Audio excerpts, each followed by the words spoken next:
Brandon, now you're deep into the clock. Man, oh man, it's going up. Will he get it off in time? Yep. Makes it count. Huge.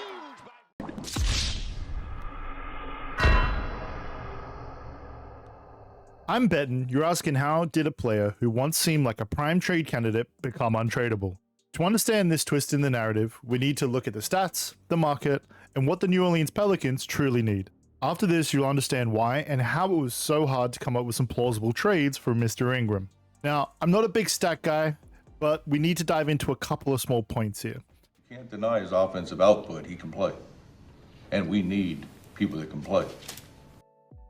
So last season, Ingram averaged over 20 points, 5 rebounds, and 5 assists per game. Those are all-star numbers while shooting 49% with 35% coming from 3. The statistics don't tell the whole story. Ingram's efficiency was also key, and he has a strange fit next to the other Pelican star in Williamson. You've likely heard the maxim that the NBA is a talent-driven league. That is true. You need high-end players to win at the highest levels. But it isn't enough to just have star power on your roster. The pieces also need to fit together. Ingram and Williamson are both great players, but their skill sets are redundant of one another. Both of them are offensively slanted players who work better with the ball in their hands and can't space the floor from the perimeter. Although Williamson is at his own shooting struggles, either him or Ingram are very threatening without the ball in their hands. Teams can sag off them when they don't have the ball in their hands and load up on the other.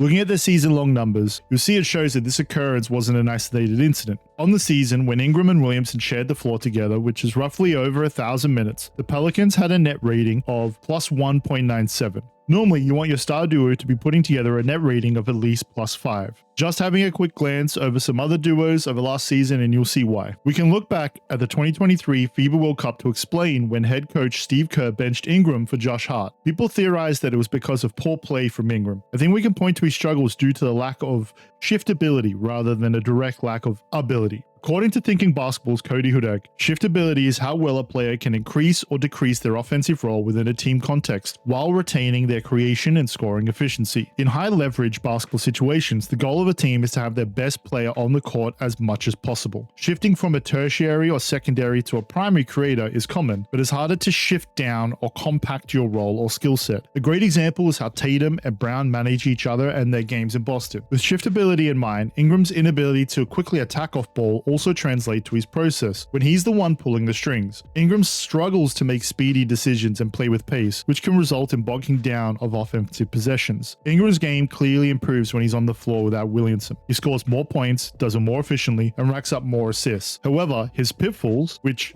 handling physicality, three-point shooting, getting to the rim, and ultimately decision-making speed, limit his upside as a primary conductor. Now, shooting isn't the only way to be a useful off-ball player. When playing next to interior presences like Williamson, you can provide value by attacking tilted floors. This will create with 1 or 2 dribbles off the catch, kind of like what Trey Murphy III does, funnily enough. Unfortunately, Ingram isn't really good at that either. For the most part, he's a very methodical player, one who needs multiple dribbles to flow into his spot. Ingram's shooting percentages tell a relatively positive story though. As I mentioned before, shooting 49% from the field and 35% from 3 last season, these numbers demonstrate his offensive skill set, but it's crucial to consider how these stats are translated into higher pressure situations. It's not about money, it's about sending a message. Ingram is in the final year of a 4-year, $158 million contract.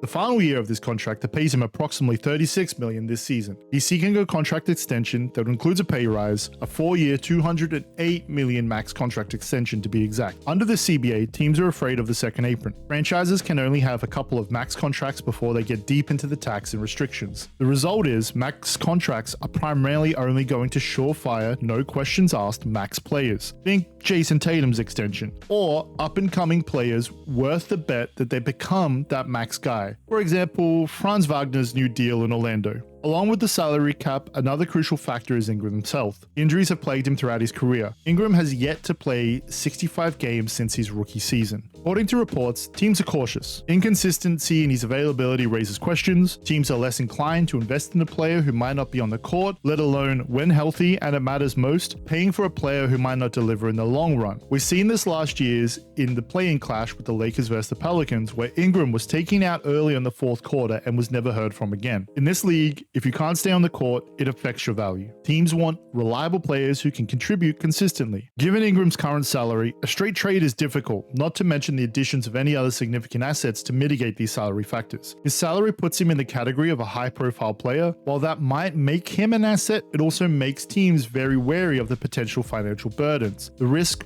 might outweigh the potential rewards. Help me help you. Help me help you.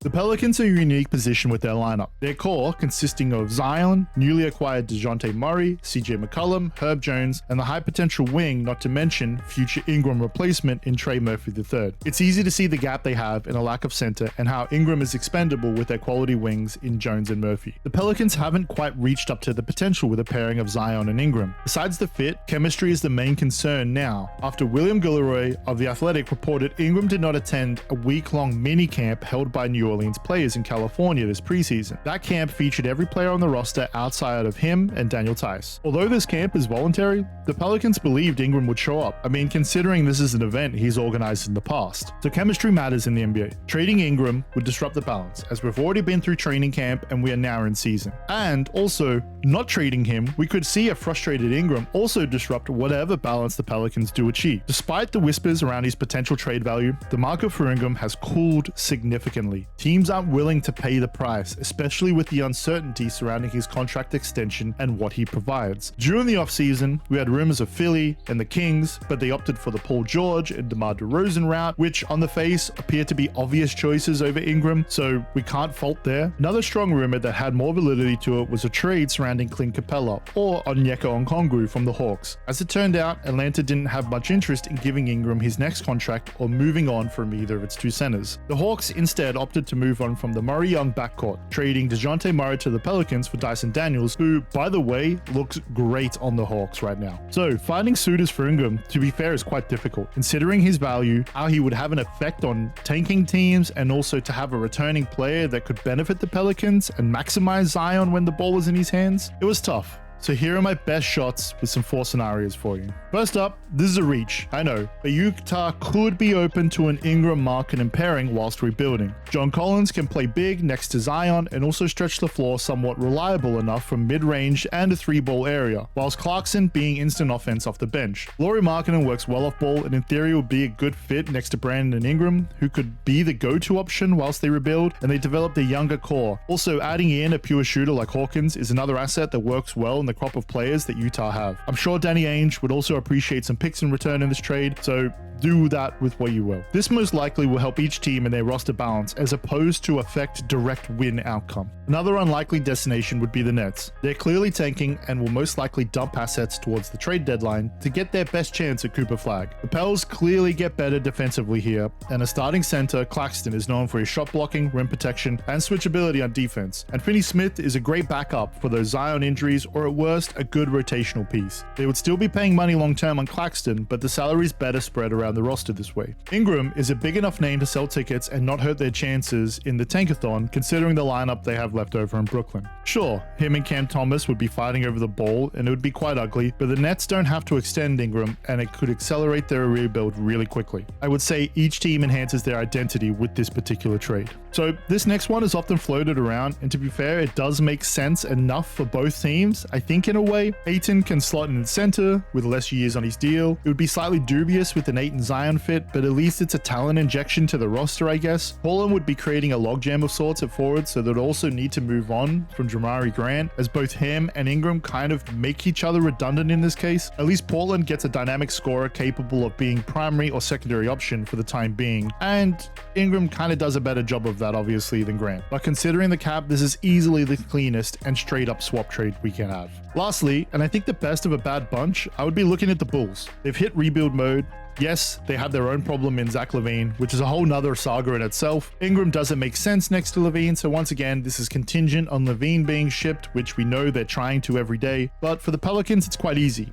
Vucevic adds a reliable post scorer who can space the floor with his shooting, and so far, this season has not been shy in pulling the three unlike years past. Lonzo returning to New Orleans would hopefully help in spot minutes, injuries depending obviously. A LaVine trade depending? could really help the Bulls guess whether they want to extend or refuse Ingram the money and have a clear path to a tank for even the following season. So where are we right now? Well, Brandon Ingram is showing out early this season, averaging a solid 22 points, 6 rebounds, and 4 assists per game over the first stretch. He's been efficient, hitting nearly 52% of his shots and stepping up as a leader in clutch moments, like his recent game winner over the Trailblazers. Ingram also dropped an impressive 33 points against the Bulls at opening night, but teams are still cautious. Nobody wants to pay for a player who might not deliver in the long run. The Pelicans are left with a player who is both an asset and a liability. What can we tell from this? Well, the reality is the market for players like Ingram has shifted. Teams are prioritizing flexibility and youth over established stars and big contracts. This trend has led to a reevaluation of what constitutes a tradable asset in today's NBA. Ingram, despite his talent, may no longer fit that mold, which is hard to say considering that would mean sacrificing an established scorer who's capable of handling the offense on his own when needed. That's a luxury that's hard to replace. But for now, he's untradeable.